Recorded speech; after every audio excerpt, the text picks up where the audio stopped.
이번 리뷰작은 대중과 평론가들로부터 좋은 평가를 받고 있는 스파이더맨 뉴 유니버스입니다. 코믹스를 원작으로 삼고 있는 스파이더맨은 단독 주인공인 영화만 6편이 될 정도로 그 인기가 아주 대단합니다. 앞으로도 마블 유니버스에서 스파이더맨 단독 영화 2편이 예정되어 있는 가운데 소니에서 야심차게 스파이더맨 뉴 유니버스를 내놓았습니다. 이미 알만한 사람들은 알고 볼만한 내용은 다 보았다고 생각했을 때 스파이더맨 뉴 유니버스는 어떠한 방법으로 사랑받고 있는지를 알아보겠습니다. 지금까지 극장에서 보한 스파이더맨과 가장 큰 차이는 애니메이션이란 점입니다. 애니메이션이 아니었다면 이 채널에서 다루지도 않았겠죠. 처음 영화를 보는 순간 형형색색의 도시의 모습과 만화에서나 볼 법한 컷들이 눈에 들어옵니다. 이미 비주얼적으로 이전 실사 영화들과는 전혀 다르죠. 폭발이나 타격에 효과음을 문자로 삽입한다던가 주인공 말즈의 독백에 말풍선을 넣기도 하며 실사 영화라면 할 수 없었던 기법들이 돋보입니다. 특히 움직임에 끊김이 느껴지도록 만든 프레임은 만화책을 한 컷 한 컷 넘겨보는 듯한 느낌을 주며 굳이 이 영화가 사실적인 표현에 힘을 쓰고 있지 않다는 것을 납득시키려는 것처럼 보이기도 합니다. 이 때문인지 레고 무비 같다는 이야기를 종종 듣고 있죠. 저는 스톱모션 애니메이션이나 스타카토로 딱딱 떨어지는 탱고가 떠올랐습니다. 그리고 여기에 흥겨운 음악을 넣어서 곳곳에 그루브가 넘치는 작품이 되었습니다. 현란하고 기교가 가득한 화면만 보아도 흥미로운데 음악까지 좋은 건 그야말로 금상첨화라고 할 수 있겠죠. 다만 지속적으로 화려한 장면들을 보다 보니 눈에 피로감이 느껴지거나 음악과 화면이 차분해지면 루즈하다는 느낌이 듭니다. 그래도 그런 장면이 전체에 비해 매우 적기 때문에 이러한 점들이 크게 부각되지는 않습니다. 스토리는 전형적인 영웅서사를 따릅니다. 미성숙했던 주인공이 자신이 해야 하는 의무에 눈을 뜨고 영웅으로 거듭나는 이야기입니다. 심플하지만 잘 만들면 최소한 중간은 갈 수 있는 안정적인 플롯이죠. 전체적으로 군더더기가 없고 쉬워서 아주 좋습니다.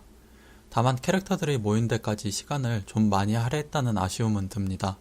그 시간을 줄여서 캐릭터 간의 케미나 사건의 진행에 더 공을 들였으면 어땠을까 합니다.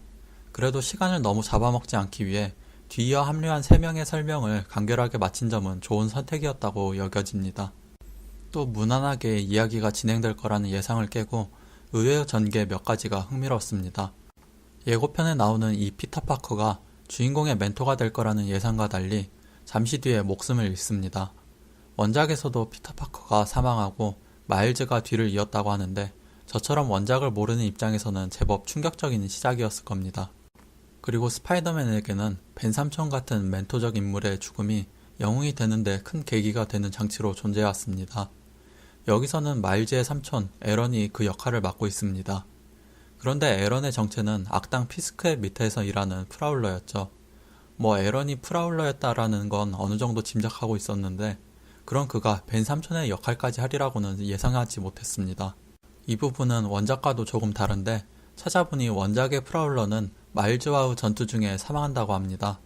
스파이더맨이 조카인 걸 알고 전투를 포기하는 행동은 원작 팬들도 예상하지 못했을 거라 생각됩니다. 이후 마일즈 기숙사에서 아직 준비가 덜 되었다며 다른 세계의 피터 파커가 마일즈를 거미줄로 쏴 의자에 꽁꽁 묶어둡니다. 저에게 이 씬은 이 영화에 나오는 장면들 중에서 가장 흥미로운 장면이었습니다. 그 이유는 이 장면이 일종의 메타포로 보여졌기 때문입니다. 거미줄로 꽁꽁 묶인 마일즈의 모습은 마치 번데기를 연상시킵니다. 처음에는 풀지 못하고 있다가 마일즈의 아버지가 문 너머로 하는 대화 속에서 일종의 깨달음을 얻고 새로운 능력과 함께 속박하고 있던 거미줄로부터 탈피합니다.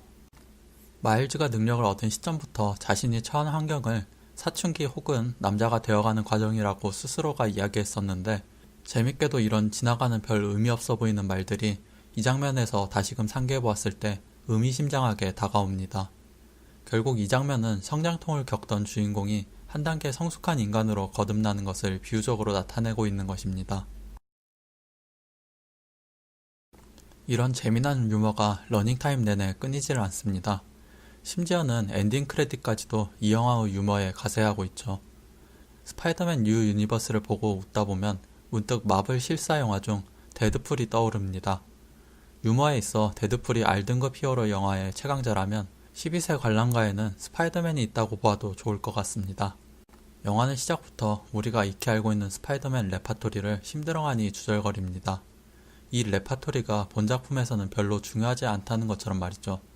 그리고 이어지는 스파이더맨 트릴로지 중 3편에 대한 장면에서는 스스로 흑역사라고 말하며 자학 개그를 시전합니다.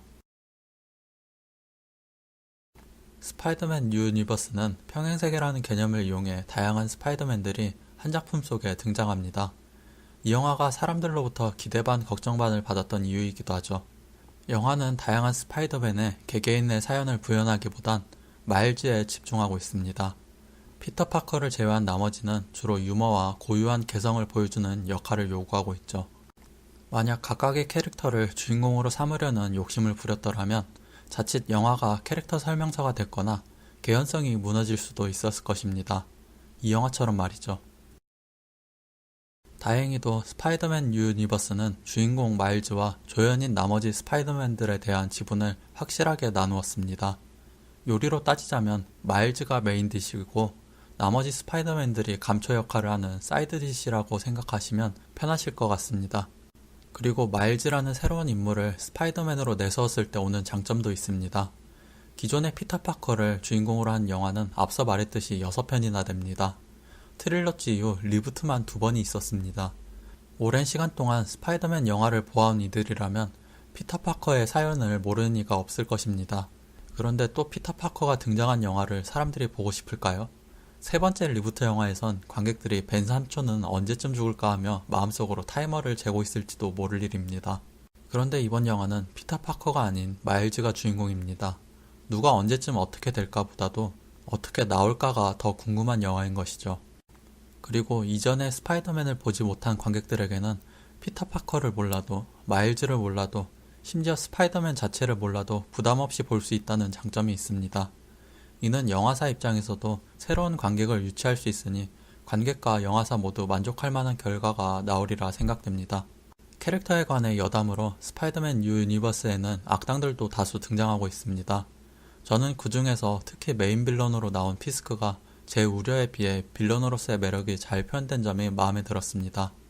피스크는 최근 넷플릭스 오리지널 시리즈로 방영한 데어데블에서 존재감을 뽐냈습니다. 그 피스크를 애니메이션으로 보니 색다른 맛이었습니다. 위압적인 거구가 부각되고 무시무시한 괴력도 여전했죠. 또 외면과 달리 섬세한 내면을 지녀 가족을 잃은 그가 이 모든 일을 버리고 그토록 집착했던 이유도 설득력 있게 다가옵니다. 초반부에 스탠리가 카메오로 나옵니다. 마일즈가 죽은 피터 파커의 추모에 참석하기 전 어느 가게에서 스파이더맨 복장을 구입하죠. 그때 마일즈에게 옷을 팔며 환불은 절대 안 될 것처럼 말하는 할아버지가 스탠리입니다. 이때 했던 스탠리의 대사가 감동적이라 아직도 기억에 남네요. 마일즈가 이 옷이 저에게 맞을까요? 라고 묻자 언젠가 몸에 맞게 돼 있다라고 스탠리가 대답합니다. 이 장면을 놓치신 분들은 나중에 꼭 다시 찾아보실 수 있기를 바라겠습니다. 이렇게 만들 수 있었는데 왜 진즉에 하지 않았을까라는 아쉬움 뿐입니다. 어쨌든 평가도 좋고 실제로도 잘 만들었으니 남은 건 얼마나 흥행할 수 있겠냐겠죠. 2편을 기대해봅니다. 쿠키 영상이 있습니다. 옛날 스파이더맨 애니메이션을 패러디한 내용이 나오는데요. 끝까지 유머를 잃지 않는 이 영화에 감탄했습니다.